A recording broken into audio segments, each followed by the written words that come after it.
Mais alors, Jacques Attali, moi, une chose qui m'a frappé aussi dans ce roman, c'est que finalement, on parle d'héritage tout le long, or, le père est toujours en vie. Alors, qu'est-ce que c'est que cette manière, finalement, de se partager la petite comme dit richesse? le colonel, mais enfin, je compte pas mourir. Oui, oui. Et d'ailleurs... Oui, alors, est-ce que ça existe? Est-ce que c'est récent, cette forme d'héritage avant la mort des gens, ou est-ce que ça a toujours existé? Ah non, ça a toujours existé en fonction des systèmes fiscaux, souvent, parce que les systèmes fiscaux permettaient toujours d'anticiper sur la mort et donc de rendre plus faciles les héritages.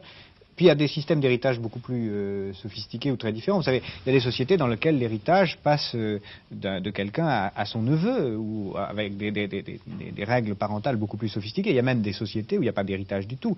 Pas beaucoup fonctionné, mais il y a eu des sociétés dans lesquelles tous les 50 ans, on remettait à zéro les compteurs et on rendait... Quelle société? La société juive, telle qu'elle est décrite dans l'Ancien Testament, est une société dans laquelle tous les 49 ans, très exactement, les terres qui avaient été distribuées au départ aux 12 tribus étaient rendues à leurs propriétaires initiaux, ce qui fait que la valeur des ventes, plus on approchait de la date des 49 ans, baissait, puisque la vente était brève.